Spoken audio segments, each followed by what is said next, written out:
Hello, CA Foundation student. Welcome to my channel, Anil Mahajan by Bigford Education. Business economics paper 4 उसमें दो part रहते हैं, micro macro. Micro economics में कुछ practical applications रहते हैं, उसे कहते हैं इकोनोमेट्रिक्स। और इकोनोमेट्रिक्स वाले अगर पेपर में आते हैं तो कई बच्चे वहां थोड़ा सा एरर कर देते या स्कोर नहीं कर पाते, इसलिए आपके लिए लेके आए हैं quick revision for micro economics econometrics. चलो, थियरी ऑफ डिमांड और सप्लाई में इलास्टिसिटी ऑफ डिमांड और इलास्टिसिटी ऑफ सप्लाई वाला पार्ट है, वो देखते हैं पहले। चलो स्टार्ट करें। देखें, if the quantity demanded of mutton increases by 5%, when the price of chicken increases by 20% and price of mutton increases by 5%, demand for mutton increases by 5% and price of chicken increases by 20%, क्या पूछा है? Cross elasticity of demand between mutton and chicken. क्या formula है हमारा? EC is equal to percentage change in demand divided by percentage change in price of related commodity. तो यहां percentage change in demand कितना है भाई? 5%। परसेंट क्यों लिखे? डायरेक्टली 5 लिखे। और price change in chicken is 20, तो आंसर बना 0.25। कैलसी से ले 5 डिवाइडेड बाय 20, तो क्या आंसर बनता है? 0.25। क्विक निकाले एग्जाम में, आंसर आ गया बी 0.25। आया ध्यान में? चलो सर, ये प्लस माइनस साइन यहां कैसे आएगा? प्राइस भी इंक्रीज हो रहा है, डिमांड भी इंक्रीज हो रहा है, दोनों इंक्रीज हो रहा है, तो आपका प्लस 0.25 आएगा। आया ध्यान में? चलो अगला question. When price of movies seen at a theatre rises from 120 to 200, price of movie ticket is increasing. Theater manager observes that rise in price causes attendance falls from 300 to 200%. पहले कितने लोग आते थे? 300, अब कितने आ रहा है? 200, तो उसमें फॉल हुआ। और हमें पूछा है what is the price elasticity of demand under arc method. अगर आर्क मेथड आता है तो बहुत सारे बच्चे अलग अलग फॉर्मूले लिखते जाते हैं। इजी फॉर्मूला है, डायरेक्ट फॉर्मूला है, बिगफोर्ड वाला फॉर्मूला, महाजन वाला फॉर्मूला। कैसे सोचे देखो, E is equal to sum of price by sum of quantity into difference of quantity by difference of price. Sum of price by sum of quantity into difference of quantity by difference of price, तो direct answer मिलेगा, कुछ average वगैरह निकालने की जरूरत नहीं पड़ती। चलो देखें, सम ऑफ प्राइस यहां कितना है? 120 प्लस 200, डायरेक्टली लिखता हूं यहां 220 divided by sum of quantity 300 plus 200 500 into difference of quantity बन गया 100 अपॉन डिफरेंस ऑफ प्राइस बना 80। तो calculate 220 divided by 500 multiplied bye 100 divided by 80, तो आंसर बना 0.55। कुछ गलत लिखा है क्या? ओके, देखते हैं फिर। चलो, difference in sum of price हो गया 320, I am sorry 320 upon 500 multiplied by difference in quantity 100 upon difference in price 80। चलो calculate 320 divided by 500 into 100 divided by 80, तो आंसर बना 0.8। आंसर कितना आ रहा है? 0.8। आंसर आया बी। आया ध्यान में? चलो, suppose departmental store has a sale on its silverware if the price of plate setting reduced from 300 to 200, 300 से 200 तक प्राइस कम होता है, तो quantity demanded increases from 3000 plate to 5000 plates. और यहां भी क्या पूछा है? Use arc method. अगर आर्क मेथड यूज करते हो तो क्या फॉर्मूला होगा?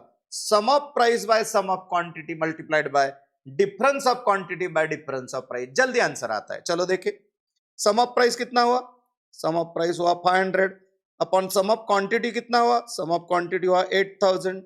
करेक्ट, यहां का टोटल हुआ 500, इन दोनों का टोटल हो गया 8000 multiplied by difference of quantity हुआ 2000, अपॉन डिफरेंस ऑफ प्राइस बना 100। तो कैलसी ले 500 divided by 8000 multiplied by 2000 divided by 100। Answer बना 1.25। कितना आंसर आ रहा है? 1.25 आ रहा है ना। चलो, suppose a consumer income increases, यहां इनकम इलास्टिसिटी पूछा है अभी, income elasticity. Consumer income increases from 30,000 to 36,000। As a result demand increases from 25 CD to 30 CD।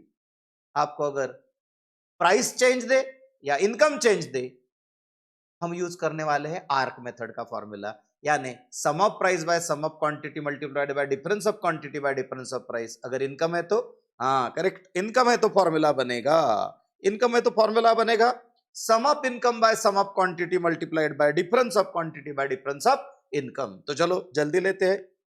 Some of income बन गया 66,000, 30,000 plus 36,000 divided by sum of quantity बना 55 multiplied by difference of quantity 5 upon difference of income बना 6,000।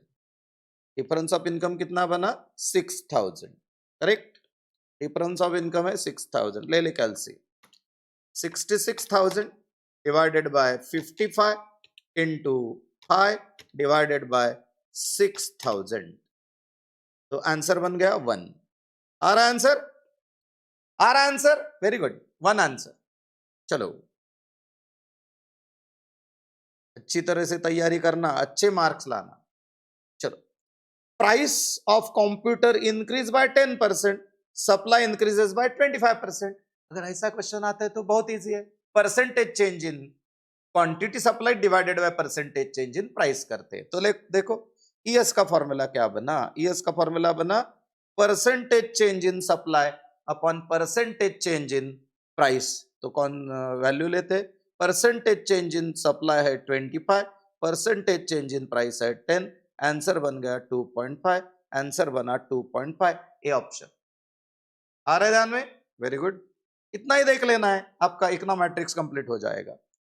Price of commodity decreases from 6 to 4 and quantity demanded of commodity increases from 10 to 15। अगर price decrease होता है तो quantity increase होगा। Coefficient of price elasticity of demand कैसे करें? चलो, formula है इसका P by Q upon into delta Q by delta P। Original price देखे, ओरिजिनल प्राइस दिया है P 6 और ओरिजिनल क्वांटिटी दिया है 10। तो मैं लिखता हूं यहां 6 by 10 into difference of quantity, difference of quantity मेरा बना 5 और डिफरेंस ऑफ प्राइस मेरा बना 2। करेक्ट, तो आंसर कितना आया? आप साइन लेते हो तो भी चलता है, -2। अभी देखो 6, लेकिन कोएफिशिएंट डायरेक्टली प्लस ही आंसर कोट करना पड़ेगा आपको। 6 divided by 10 into 5 divided by 2। 6 divided by 10 upon 5 divided by 2 is 1.5। तो आपका आंसर आ गया 1.5। करेक्ट, आया ध्यान में? Very good. सर कैसे लिखे? इलास्टिसिटी ऑफ डिमांड हमेशा पॉजिटिव लिखना है। चलो, एक क्वेश्चन वेरी इंपॉर्टेंट क्वेश्चन में आता है, एक क्वेश्चन वेरी इंपॉर्टेंट क्वेश्चन में आएगा। सर कैसे? Supply function is given, whenever supply function is given always use derivative method, क्योंकि ये पॉइंट मेथड में पूछा है। Point method uses derivative. कुछ टेंशन नहीं लेना, डेरिवेटिव इजी रहता है यहाँ, क्योंकि लिनियर फंक्शन रहता है, ज्यादा से ज्यादा क्वाड्रेटिक होगा। Q is equal to -1 plus 10,000 P is a demand function, supply function, and find elasticity using point method। तो यूज ऑफ डेरिवेटिव करना है when price is 15। करेक्ट, तो देखिए यहाँ Q is equal to कितना है? -100 plus 10P।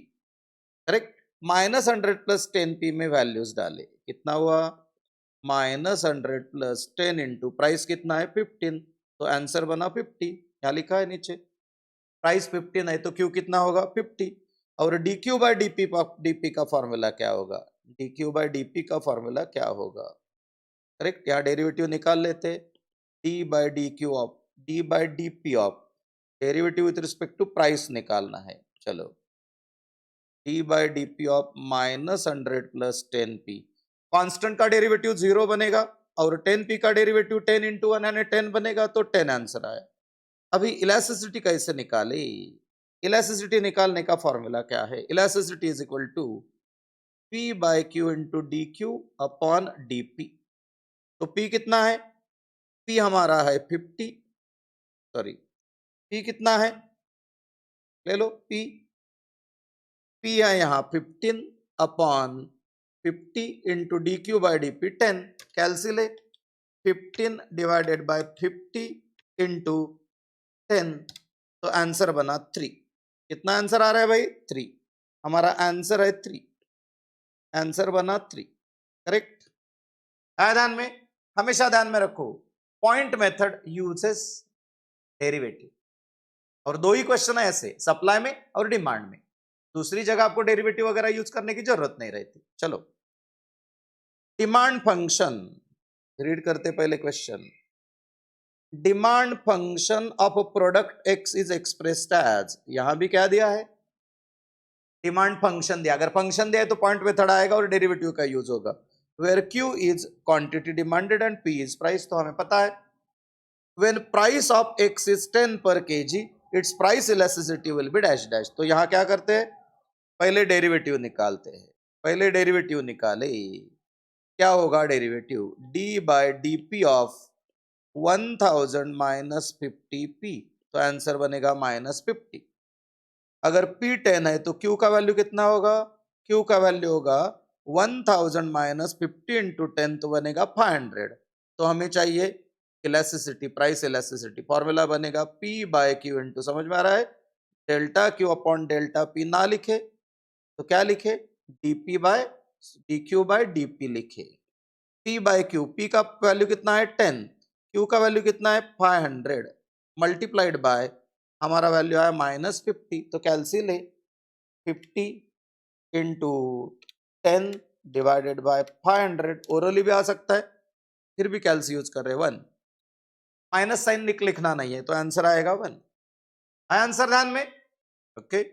चलो, when price of commodity is 10 per unit, price कितना है 10, क्वांटिटी डिमांडेड इज 500, प्राइस 10 दिया है, क्वांटिटी डिमांडेड 500 है। अच्छा क्वेश्चन है, वेरी इंपॉर्टेंट, लिख के रखो, एग्जाम में अगर आता है तो कम से कम टाइम में आप निकाल सकते हो। इधर नहीं लिखते, बाद में लिखेंगे। चलो, when price of the commodity is 10, price कितना दिया हमें? 10 दिया है। at this price quantity demanded is 500 unit, तो डिमांड कितना है? 500। price elasticity of supply is 1.25, at what price supply at what price quantity to be supplied would be 20% more। क्या नहीं, हमें निकालना है प्राइस। क्या पूछा है यहाँ? प्राइस। सर कैसे निकाले? एक आइडिया है हमारे पास। क्या फॉर्मूला बनता है ई का? चलो और लिखते हैं एक बार। ई का फॉर्मूला क्या बनता है? Percentage change in quantity demanded divided by percentage change in price. तो इसी का भी यूज करेंगे। चलो, परसेंटेज चेंज इन प्राइस बनेगा delta percentage change in quantity upon E. Percentage change in quantity कितना है? परसेंटेज चेंज इन क्वांटिटी दिया है मुझे 20%, करेक्ट, 20%। और ई कितना दिया है? 1.25, 1.25। तो कैलसी 1.25, 20% डिवाइडेड बाय 20 डिवाइडेड बाय 1.25, तो आंसर कितना बना? 16%। कितना बना? 16%। तो अपना ओरिजिनल प्राइस क्या है? ओरिजिनल प्राइस कितना दिया है मुझे? ओरिजिनल प्राइस दिया है मुझे 10, उसमें ऐड कितना करे? 16%, 16% यानी 1.60, तो इसका टोटल बन गया 11.60। आंसर ध्यान में, क्विकली आता है इस मेथड से। क्या करे? परसेंटेज चेंज इन प्राइस निकाले, वो प्राइस में ऐड कर दे। अगर आप ऐड करते हो तो आपका आंसर आ जाएगा और एक मार्क बन जाएगा। ओके, एक क्वेश्चन इंपॉर्टेंट करके लिखे, यानी इंपॉर्टेंट है, ध्यान में रखे। अगर इजी क्वेश्चन आता है तो अच्छा ही है, लेकिन ऐसा क्वेश्चन आता है तो जल्दी सॉल्व करें। चलो, हमेशा ध्यान में रखना, टाइम सेव करोगे तो ही आपका टाइम बचेगा। जल्दी जल्दी लिखोगे तो ज्यादा से ज्यादा क्वेश्चन करोगे, इसलिए हमेशा देखते रहे, time saver success sure. Okay, चलो और क्वेश्चन है। प्राइस यहाँ थोड़ा इनकरेक्ट हुआ है, वो भी करेक्ट कर लेता हूं, आप मटेरियल में देख ले अच्छी तरह से। When price of 1 kg is, चलो price of 1 kg is ₹50, 1 kg tea का प्राइस दिया है 50। When price of 1 kg tea is 50, at this price 10 kg tea is demanded. Tea का डिमांड कितना है? 10 kg। If price of coffee rises from, its substitute rises from ₹30 to ₹40 per kg, quantity demanded of the tea rises from 10 kg to 15 kg। Question थोड़ा confuse कर देता है, लेकिन ध्यान में रखना है हमें cross elasticity of tea, demand पर टी निकालना है। तो कैसे निकालेंगे? P by Q into delta Q by delta P। Percent price कितना लेना है हमें? 30 लेना है। 30 क्यों? ओरिजिनल प्राइस कितना है कॉफी का? 30। कॉफी का प्राइस लेना है, डिमांड टी का लेना है 30, डिवाइडेड बाय क्वांटिटी कितना है? टी का क्वांटिटी कितना है? 10 kg, तो लिखेंगे 10 kg। डेल्टा क्यू कितना हुआ? 15 और 10 का डिफरेंस कितना हुआ? 15 और 10 का डिफरेंस हुआ 5। 15 और 10 का डिफरेंस हुआ 5 kg, डिवाइडेड बाय प्राइस का डिफरेंस कितना हुआ कॉफी वाला? 10। करेक्ट। तो कैलसी ले, 30 इंटू 5 डिवाइडेड बाय 100 कर देता हूं, तो आंसर आएगा 1.5। आया आंसर? आ रहा आंसर? अच्छा, चलो कॉन्फिडेंस बढ़ाते जाओ। चलो, पर change in quantity demanded is, क्या दिया है? Change in quantity demanded is 60%, change in advertisement expenditure is 20%। What is the advertisement elasticity? ये भी क्वेश्चन वेरी इंपॉर्टेंट बनेगा, लेकिन एक बहुत इजी क्वेश्चन रहता है, नया है लेकिन बहुत इजी है। सर क्या करें फॉर्मूले का, इसलिए मैंने लिख के रखा है जो कि आपका टाइम बचे।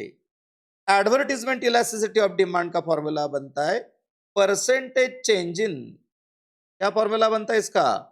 Percentage change in demand divided by percentage change in advertisement expenditure. जैसा percentage change in demand divided by percentage change in income, percentage change in demand divided by percentage change in price of the commodity, percentage change in demand for commodity X divided by percentage change in price of the commodity Y। वैसे ही यहाँ करें तो अपना answer बन जाएगा। चलो देते हैं, यहाँ आंसर कितना दिया है? परसेंटेज चेंज इन डिमांड कितना लिखा है? 60%। सिर्फ 60 लिखे, परसेंट लिखे तो भी चलेगा, लेकिन क्यों लिखे? डायरेक्टली लिखे 60 डिवाइडेड बाय 20%, तो आंसर बन गया 3। मेरा आंसर आ गया 3, ए आंसर है। Very good. अगर कुछ क्यूरीज है, कुछ है तो कमेंट डालते जाए।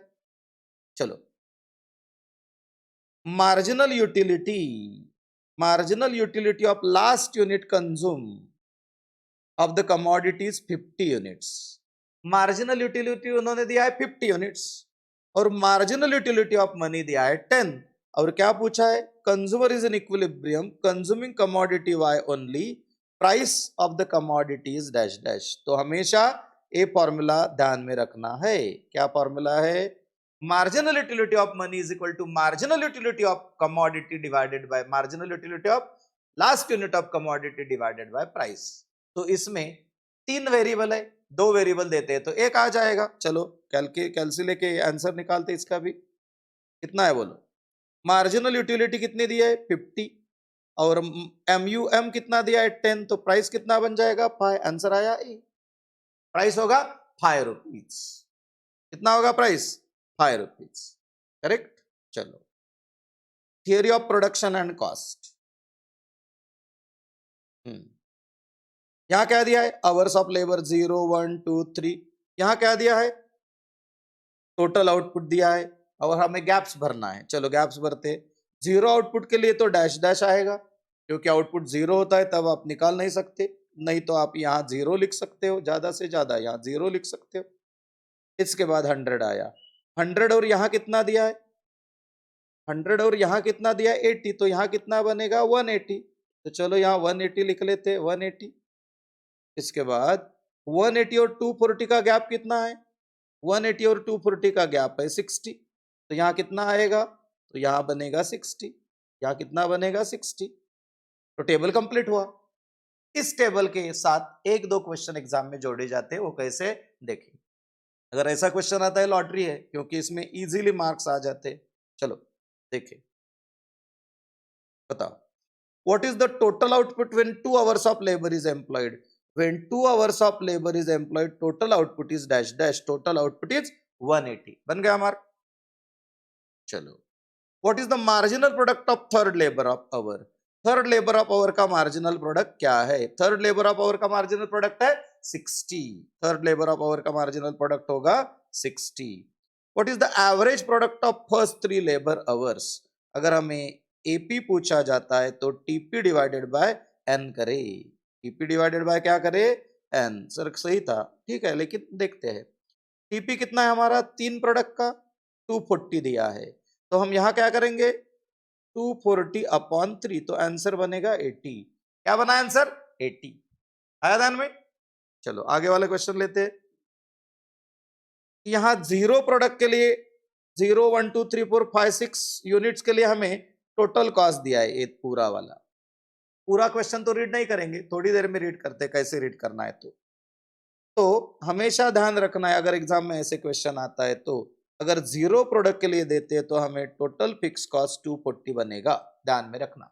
चलो, what is the average fix cost for 2 units of output? हमें एएफसी पूछा है. एएफसी का फॉर्मूला बनेगा टीएफसी अपॉन क्यू. तो हमें टीएफसी कितना है 240, 2 यूनिट्स के लिए बनेगा 120. तो मेरा आंसर आ गया 120. सबसे इजी एएफसी टीएफसी वाले क्वेश्चन होते हैं क्योंकि वो फिक्स के ऊपर चलते हैं. चलो, marginal cost of 6th unit. हमेशा ध्यान में रखना marginal cost of 6th unit अगर करना है तो टीसी 6 में से टीसी 5 माइनस करे. TC 6 minus TC 5. TC 6 TC 5 इसका डिफरेंस कितना आया है? इसे बोलेंगे marginal cost of 6th unit. ये आएगा 80 रुपीज. कितना बनेगा? 690 माइनस 610 80. एग्जाम में कुछ लिखना नहीं, यहां मैं पढ़ा रहा हूं इसलिए बता रहा हूं. एग्जाम में तो डायरेक्टली लिखो. आया 80. चलो, diminishing marginal return starts to occur between dash dash units. A question बहुत इंपॉर्टेंट क्वेश्चन बनता है. यहां कॉस्ट दिया है हमें, क्या हो रहा है कॉस्ट का? तो कॉस्ट डिक्रीज हो रहा है. इधर इधर ही लिखते हैं कॉस्ट. इधर क्या हो रहा है? डिक्रीज हो रहा है. क्या देखिए यहाँ कितना हुआ 330 90 हुआ. यहाँ कितना हुआ 80 हुआ. यहाँ कितना हुआ 70. यहाँ कितना हुआ 60. इसके बाद कितना हुआ? इसके बाद फिर 70 हुआ. और इसके बाद कितना हुआ 70 होने के बाद? उसके बाद 80 बना. करेक्ट. तो 4 और 5 में चेंज हो रहा है.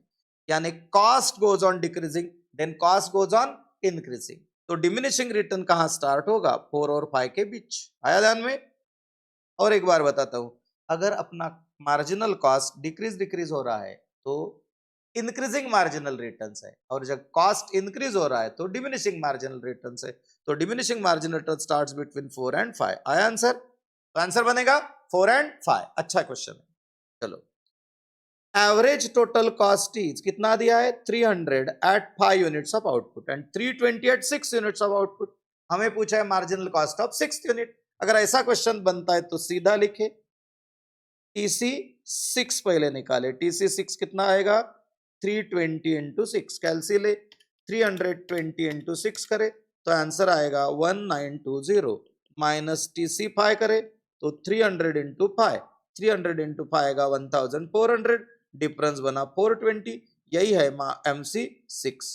This is marginal cost of 6th unit. यही है marginal cost of 6th unit. Marginal cost of 6th unit बना 420. आया ध्यान में?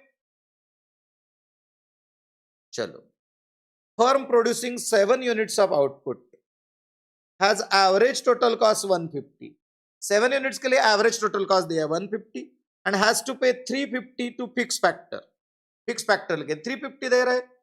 तो how much average cost is made up of variable cost? तो ठीक है, देखते हैं, इजी करेंगे इस क्वेश्चन को भी.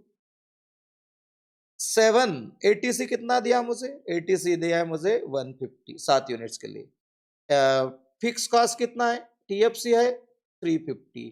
तो एएफसी 7 यूनिट्स के लिए कितना बना 50. तो इसमें से एएफसी माइनस कर देता हूं 50. तो मुझे एवीसी कितना आया 100. तो आंसर बन गया 100 है. D answer. आ रहा है ध्यान में? whenever you study economics, always pay attention to these calculations, not only in micro but also in macro. वो तो आपने करे हैं, आप कर रहे हो, उसमें थोड़ा प्रैक्टिस आपने किया होगा, लेकिन मैथमेटिक्स की वजह से यहां अगर प्रैक्टिस कम हुआ है तो वो कंसेप्ट आपका क्लियर हो जाएगा. चलो, a firm has variable cost 1000 for 5 units of output and fixed cost 400. What will be the average total cost of 5 units? तो इजी है. हमारा टीवीसी कितना दिया है? 1000. इसके बाद हमारा टीएफसी कितना दिया है? तो टीएफसी दिया है 400. तो दोनों का टोटल हुआ 1400. हमें चाहिए एटीसी. एटीसी बनेगा 1400 अपॉन 5. तो कैलकुलेट 1400 डिवाइडेड बाय 5. तो आंसर बनेगा 280. सर ओरली निकाल सकते हैं क्या? आराम से. मैं तो हमेशा ओरली निकालता हूं, लेकिन आपके लिए थोड़ा कैलसी यूज करना जरूरी होता है. एग्जाम के टेंशन में आपको उसमें बिलीव होना चाहिए कि यही करेक्ट आंसर है. अगर आपको है तो आप ओरली जा सकते हो. चलो, firms AFC is 20 for 6 units of output, what will be for 4 units of output? अगर ऐसे क्वेश्चन बनता है तो टेंशन नहीं लेना है. हमेशा ध्यान में रखे 20 into 6 is equal to 4 into X. तो एक्स का आंसर बनेगा 20 इंटू 6 अपॉन 4. तो 30 बन गया. करेक्ट. 120 divided by 4. तो आंसर बना 30. तो मेरा आंसर बन गया 30. सर क्या किया आपने? एएफसी इंटू आउटपुट करे तो टीएफसी आएगा, और दूसरे वाला एएफसी इंटू आउटपुट करे तो टीएफसी आएगा. यानी मैं बता रहा हूं, अगर आपने 100 यूनिट प्रोड्यूस किए है और एएफसी दिया है तो उसका प्रोडक्ट भी टीएफसी आएगा. आपने अगर 200 यूनिट प्रोड्यूस किए और एएफसी निकाला है तो उसका भी प्रोडक्ट टीएफसी आएगा. तो दोनों सेम है, तो इस तरीके से आंसर निकाल ले. हमें तो ऑब्जेक्टिव ही देना है ना. चलो, आगे वाला question. Production process describes. Production process क्या डिस्क्राइब कर रहा है? देखो, डिस्क्राइब्स नंबर ऑफ वर्कर्स 0 1 2 3 दिया है और आउटपुट दिया है. हमें क्या निकालना है अभी देखते हैं. मैंने एमपी लिखा है इधर क्योंकि यहाँ पूछा है कांस्टेंट मार्जिनल प्रोडक्ट लेबर है या डिमिनिशिंग है, इंक्रीजिंग रिटर्न्स टू स्केल है, diminishing marginal product of labour है. तो निकालते हैं ना मार्जिनल प्रोडक्ट कितना आएगा. पहला मेरा आएगा 23. 23 माइनस 40 का डिफरेंस आएगा 17. इसका डिफरेंस आएगा 10. MP is dash dash. MP is falling, marginal product is falling. तो कांस्टेंट मार्जिनल प्रोडक्ट नहीं है, diminishing marginal product of labour है. ये दोनों नहीं है. आंसर क्या आएगा? तो आंसर आएगा बी. आया ध्यान में? ये भी क्वेश्चन इंपॉर्टेंट करके रखो. Suppose first 4 units of variable input generates corresponding total output of this much. पहले दिया है 200, उसके बाद दिया 350, उसके बाद दिया 450, उसके बाद दिया 500. तो marginal product of third product पूछा है. अगर marginal product of third product पूछते तो इसका सिर्फ डिफरेंस निकालना है. तो डिफरेंस कितना आएगा? 100. सर और फॉर्मूला नहीं है? है फॉर्मूला, लेकिन क्या करोगे फॉर्मूला लेके? अभी MP3 चाहिए तो हम क्या करेंगे? TP3 माइनस TP2 करेंगे. तो 450 में से अगर 350 माइनस करते तो आंसर बनेगा 100. अगर आपको कहीं रिप्रेजेंट करना है तो फॉर्मूला, अगर आपको ऑब्जेक्टिव लेना है तो ओरल लेना है. हर कॉम्पिटिटिव एग्जाम में हर अलग अलग टेक्निक्स यूज किए जाते हैं. जहां आप टाइम बचा सकते हो वहां बचाओ. Time saver, success sure. चलो, ऑल फ्यूचर्स ये ध्यान दे रहे हैं ना. Diminishing marginal returns for first 4 units is exhibited by dash dash. हमें क्या बोला है? डिमिनिशिंग रिटर्न्स होना चाहिए. डिमिनिशिंग रिटर्न्स देखते हैं. यहाँ 50-50-50 है तो यहाँ कुछ नहीं है डिमिनिशिंग. यहाँ डिफरेंस कितना है? यहाँ डिफरेंस है 50-50-50. तो यहाँ कांस्टेंट रिटर्न्स है. यहाँ डिफरेंस कितना है? यहाँ डिफरेंस है 60, यहाँ डिफरेंस है 70 और यहाँ डिफरेंस है 80. तो ये इंक्रीजिंग रिटर्न्स है. यहाँ डिफरेंस है 40, यहाँ डिफरेंस है 30 और यहाँ डिफरेंस है 20. तो ये डिमिनिशिंग है. कौन सा रिटर्न है? Diminishing. Diminishing marginal returns. Answer आ गया डी. है ध्यान में? चलो, थोड़ा बचा है अभी. Assuming when price is 20, quantity demanded 9. Price अगर 20 है तो क्वांटिटी डिमांडेड 9 है, और प्राइस अगर 19 है तो क्वांटिटी डिमांडेड 10 है. Based on this information, what is the marginal revenue resulting from increase in output from 9 to 10 units. हमें पूछा है मार्जिनल रेवेन्यू. अगर मार्जिनल रेवेन्यू निकालना है तो क्या करें? इजी है एकदम. TR10 निकाले पहले। TR10 कितना होगा और TR9 कितना होगा, दोनों का डिफरेंस रहेगा MR9। चलो TR10 price into quantity is nothing but total revenue. चलो प्राइस 10 और कितना है 19, 19 यानी 190, 20 इंटू 19 180, डिफरेंस कितना बना 10। तो आंसर क्या आ गया 10, answer C. Total revenue of 10 unit बनेगा 180, टोटल रेवेन्यू ऑफ 9 यूनिट बनेगा, sorry total revenue of 10 unit बनेगा 190 और टोटल रेवेन्यू ऑफ 8 यूनिट बनेगा 180। तो हमारा डिफरेंस आ जाएगा 10। इजी निकालना है। चलो when the price is 20 quantity demanded 15 and when the price is 18 quantity demanded 16, based on this information you have to find marginal revenue from increase in output from 15 to 16। यहां भी वही करना है, TR16 और TR15 का difference निकालना है। TR16 कितना है, TR16 प्राइस कितना है 18, 18 इंटू 16 आंसर आया 288। इसके बाद 15 इंटू 20 तो आंसर आ गया 300, तो आंसर आ गया -12। और एक बार सोचते 18 इंटू 16 288 आ रहा है तो निगेटिव होगा, मार्जिनल रिटर्न यहां निगेटिव होगा, आंसर बन जाएगा सी। आया ध्यान में, वेरी गुड। अब ये एक क्वेश्चन वेरी इंपॉर्टेंट है, इसके बाद आपको एक थोड़े से एडिशनल टिप्स दिए जाएंगे और एंड हो जाएगा लेक्चर, तो टेंशन मत लेना है। 1-2 मिनट भी बहुत इंपॉर्टेंट है, अगर क्वेश्चन सुन लेते हो तो भी आपको एग्जाम में आ जाएगा। Suppose a sole proprietorship is earning total revenue 1 lakh, तो टोटल रेवेन्यू कितना है 1 लाख है, is incurring explicit cost 70,000 and owner could work for another company for 30,000 per year. ध्यान में आया, इस क्वेश्चन में टोटल रेवेन्यू दिया है, टोटल रेवेन्यू कितना दिया है, टोटल रेवेन्यू हमें दे दिया है 1 लाख, करेक्ट, कितना दिया है 1 लाख।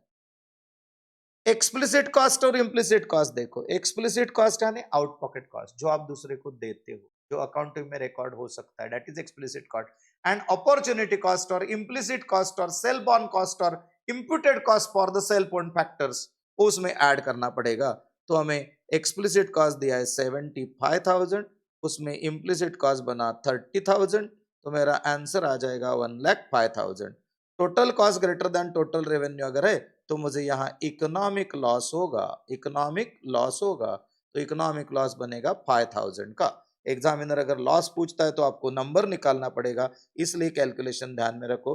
वैसे तो ओरल इसका आंसर हर बच्चे बता देते, लेकिन एग्जाम में अगर वो इकोनॉमिक लॉस पूछते हैं तो आप गलत कर देते हो, इसलिए ध्यान रखना। चलो, प्राइस इलास्टिसिटी ऑफ प्रोडक्ट पर डिमांड इज कितना है -3। What should be the price of the product और इट्स MR टू बी 20।